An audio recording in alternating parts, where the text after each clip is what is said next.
Hi everyone. Hi Lisa. Hello, everyone. Jared. So welcome. We wanted to really start this meeting by really um, referencing directly from our hearts that we are in complete solidarity with our brothers and sisters around the world during this time, and that we recognize there are people who are um, facing the destruction of their livelihoods and destruction of their social structure.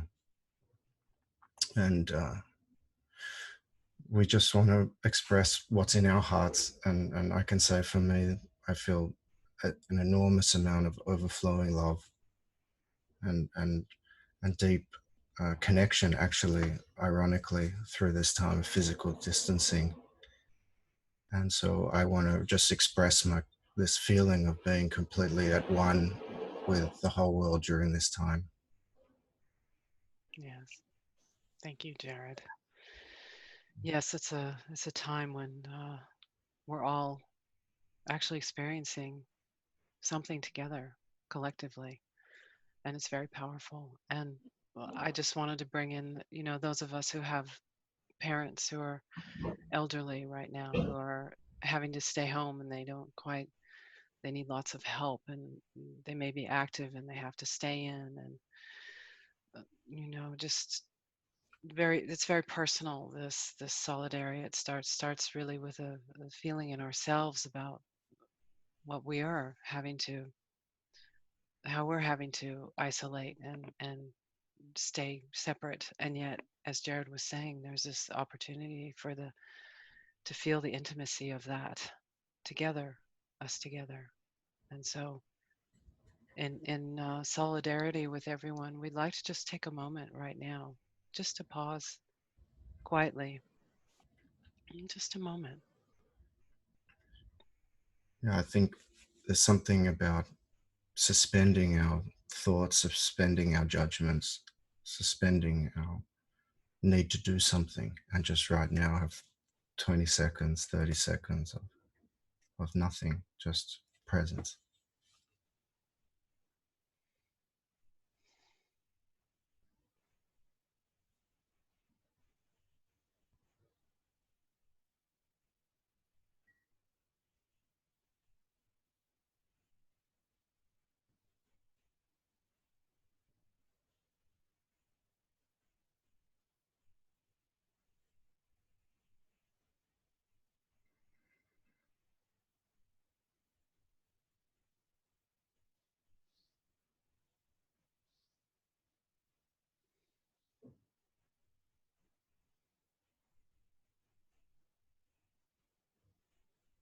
Thank you. Thank you. Thank you for sharing this moment with us, and may it include all, really. So, sacred shattering, what does that mean? My these past weeks, what I've experienced is on a very obvious level a shattering of the structure of what we call a normal life. So we got comfortable. Many people were comfortable. Many people, even if they were suffering, were comfortable in their suffering, in the structure of what we think of as the ground of reality. And we think that the ground of reality is me and my life, that I can go out and socialize with my friends, that I can go to my job, and we develop a kind of sense that my happiness is intimately linked into what I do, and my circumstantial freedom. And what this pandemic has done is, in a way, pulled the rug out from under us. It's said, okay, what you call normal life, and what you've been hitching your identity to, or hitching your happiness to, or comfort to, it's gone away. It's been taken away. And in that, there's a shattering of this sense of what is real. the sense of what is the base or the foundation of my existence or my life. And that reveals this opportunity to then discover what can't be shattered, to discover what remains once everything is shattered. Yeah. It also, in that time is also shattered. There's no more time left.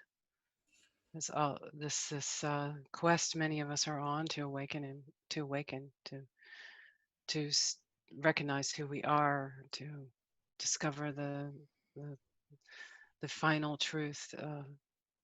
That moment is here now, immediately. It's so immediate.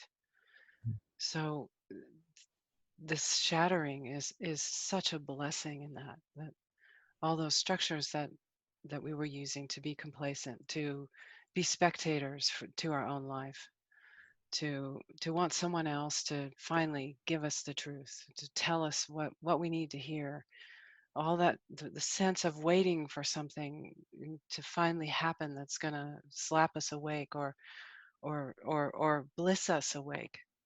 It's here now. It's this moment now. And what is this moment now?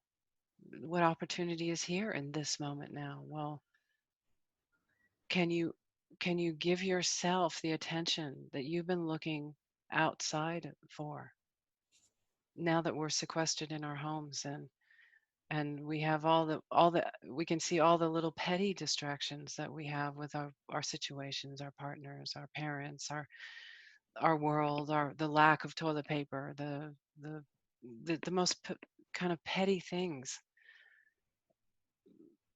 How can you see how those are just distractions that have to do with me and my life, and it's all changed now. There's a chance for you in this moment to actually inquire into what is real for you, in what is arising in this moment. What are you feeling? What are you experiencing? What are you wanting? What is the vibration of that? And can you give yourself the attention that you've been seeking outside of yourself, to look at that, look inside, and see what it has to teach you about who you are, about about this world we call real, to find out what is real. Who are you? Yes. In this lineage, Ramana made it very clear. He said, "What's real is what doesn't come and go," and we can we see in especially in the community that we can we can have a realization about what's true and what's real, and that very sneakily and very subconsciously it can turn into a very subtle concept, and then there can still be an eye that knows what's real and knows what doesn't come and go. And so here, this is such an opportunity again, not that something we would wish on anybody, and I look forward to the day where this is over.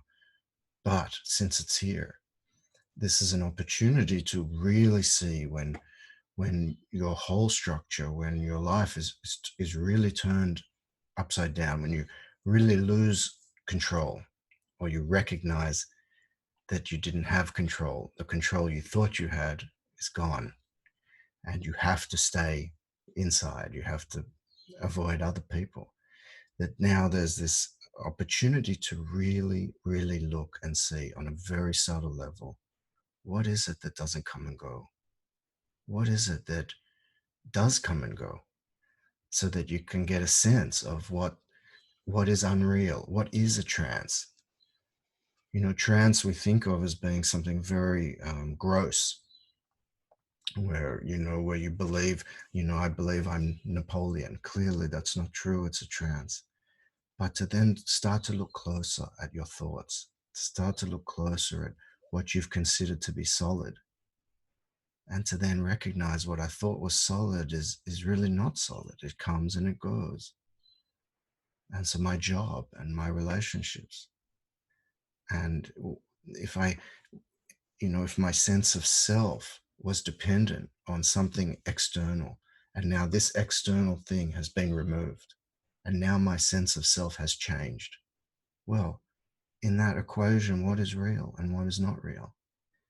If your sense of self has changed, then maybe, and you can investigate this for yourself, maybe that sense of self was never real to begin with. And then in recognizing that, we can start to say, okay, what is real? What is here? What was here before the coronavirus? What is here during the coronavirus? And what will be here after it goes away? And then you can discover what's real. Yes. Beautiful. Yes. Yeah. So just uh, if I could add to that, really, the unreal is the pointer to what is real. And what we're calling unreal feels very, very intimately real. It's our emotions. It's our feelings. It's our relationship with ourself. Our relationship with ourself is how we are taking things personally, how we are triggered by what's happening. As I was saying earlier, just a simple thing like not being able to find toilet paper. It's those. This is what life, the illusion of life, the constant barrage of input and perception is here for those of us who are wanting to find out what is actually real. This is what our life is used for, is to, yes, to be willing to meet what is here in each moment and is held in the container, or not even a container, is held in this moment that is constant. What is here before the virus, during the virus, and after the virus.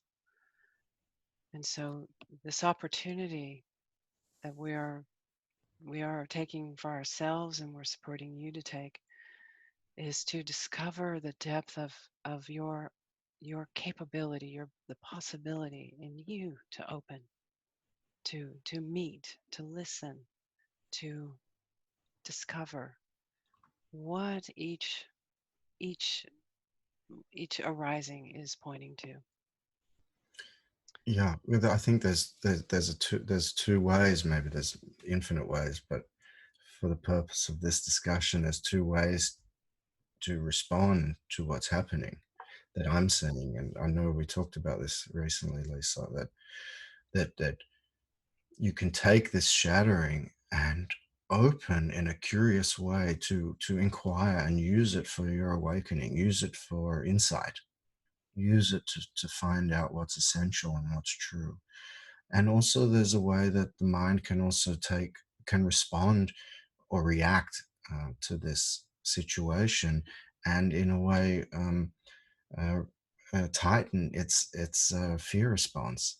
And we see that if it seems to me like fear is the primary response, but then that fear then refracts into anger, into paranoia, into judgment, into a whole range of Numbness, responses. running away, numbness. Numbness, yes. Yeah, Yeah. lack of compassion for other people. Yes. Yeah.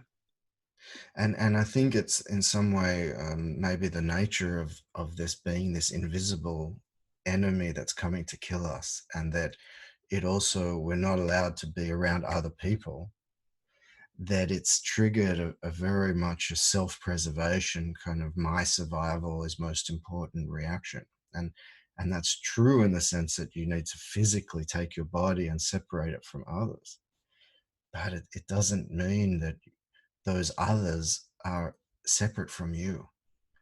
It doesn't mean um, that that you need to be fearful of those others, or that your survival requires them to not survive. you know Or even that you need to survive. Yes, we want to survive. Of course we want to survive, but finally what we want to survive will be gone. It will die. It will be finished. So to really just right in this moment, of this meeting, to meet, to finally meet death, the death of the body. This is what this is about. This is why it's so terrifying, why it's so intense. It's not that we aren't going to be afraid. It's terrifying. It is. And that that the opportunity to meet the terror is here now. Um yes. Yeah, and Yeah. I think on that thread, it's that maybe at the bottom is the fear of death, but on the way is fear of not being controlled, and fear of being told what to do by Yes. the government, and fear of losing our freedom. And Yes, and the conspiracy theories, yes, that say yes, that, the autocrats are going to take over and such and such. Maybe they and will. yes, and the opportunity. So we're not commenting on what the governments are doing. Of course, the Who nature of knows? government seems to Yeah. be to do whatever they can to gain more power. But in this moment, you can ask yourself, what can I do, and what do I want? And what Lisa really is saying about meeting the death is, in this moment, to discover what you want, you have to meet yourself. Otherwise, Yes. how will you know what you want? You're running away from yourself. Yes. So to meet yourself, you have to feel everything. You have to tell the truth and feel it, since it's here.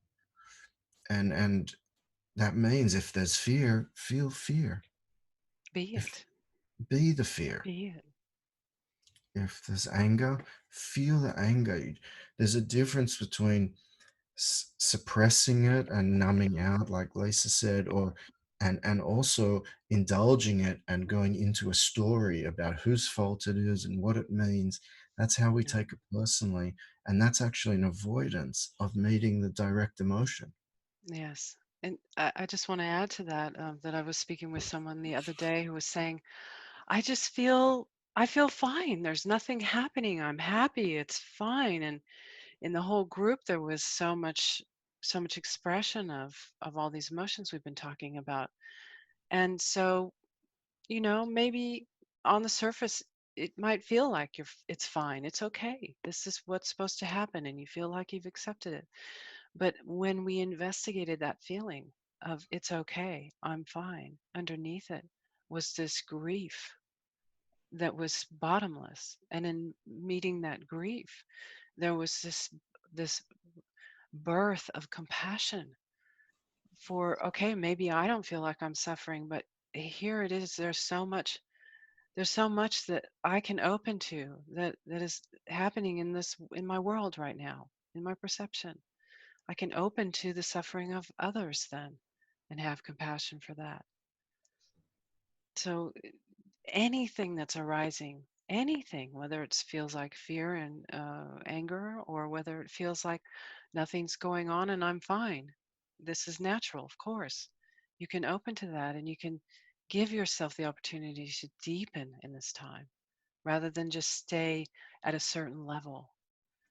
And another thing about curiosity I just wanted to bring up, Jared, while we were speaking is that we often use curiosity as an excuse. It's natural. We can use it as an excuse to like distract ourselves and with being curious about things on the surface.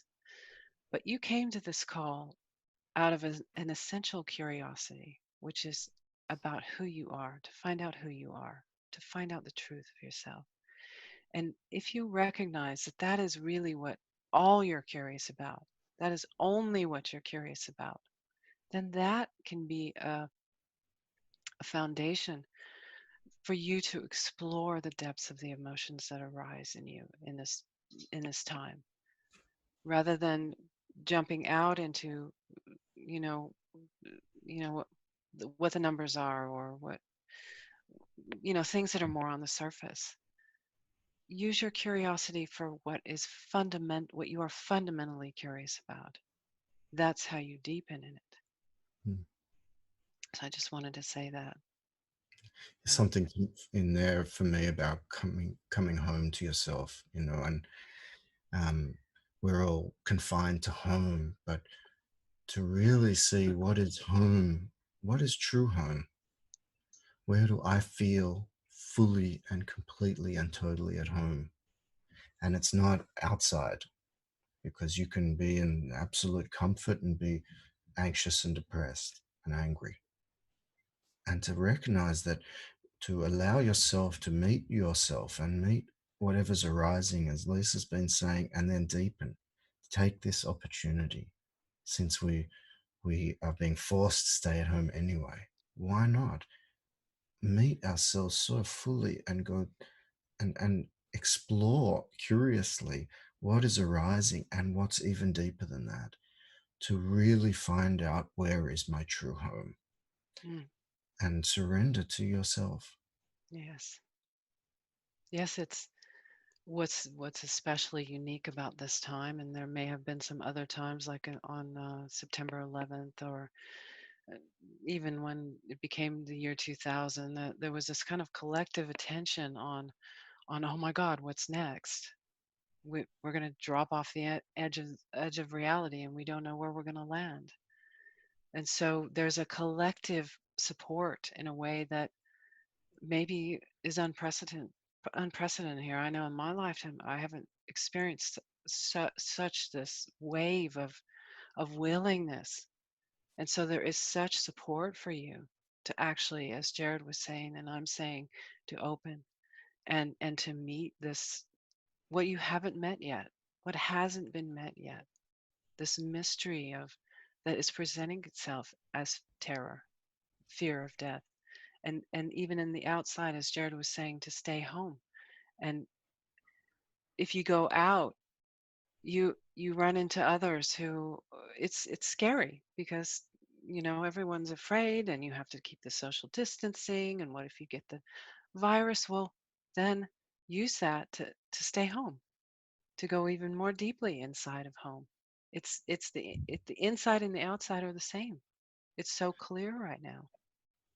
And if you go all the way home, you might find that everything is there, that the whole universe, that it's that we are completely connected. And this is what I love about the irony or the paradox of this whole thing, is that this all started, they say, with some random guy in the middle of Wuhan in China eating a bat, and that one moment started a domino effect that has led to us being here and the whole world being confined to their homes, and many, many deaths, and many, many people sick and terrified across the whole planet. And that just shows how intimately connected we are, inseparable, that this world, this universe is a whole, and we are connected in that whole. We are one part of that whole, and you can't say, if I'm a part of that whole, then maybe I am the whole. You can't separate anything. So that even in the midst of the illusion, or the let's say the surface reality, the relative reality that we have to stay isolated from each other, you can start to see how that's a trance, that if we think about that, we can start to feel lonely. If we think about it, who am I missing and why can't I see them, that can start a kind of cascade into feeling alone and lonely, and yet if you meet that and go all the way in and all the way home, you can actually recognize that physical separation does not mean that we are separate, and you have to discover that for yourself, not just listen to us talking about it. So that's an inquiry we recommend. Just Yes. see, are you separate really? From what? Mm. How? Yes, and intimacy is intimacy with yourself. That is the most intimate. And that is the discovery of this, what is universal, universal love. It doesn't require proximity, it only requires your attention where you are, as you are.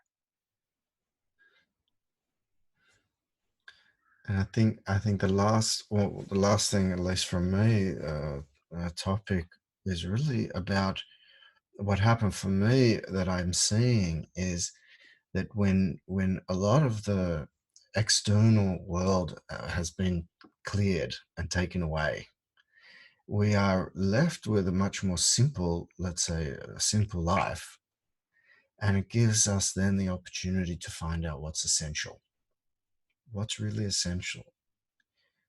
And I'm seeing it that I'm seeing an outpouring of love, and actually people, including my father, who don't generally call people on the phone and talk to people, but now they're connecting with each other on the phone and on Zoom and on WhatsApp, and there's this sense of recognizing love and recognizing what's really essential at the bottom of all of this. So that's just another way of saying the same thing we have been saying. It's really just another way of looking at it. But that to use this opportunity that when everything's been taken away, to find out what's essential for me, what is my life about, what do I love? To embrace yourself. Embrace yourself.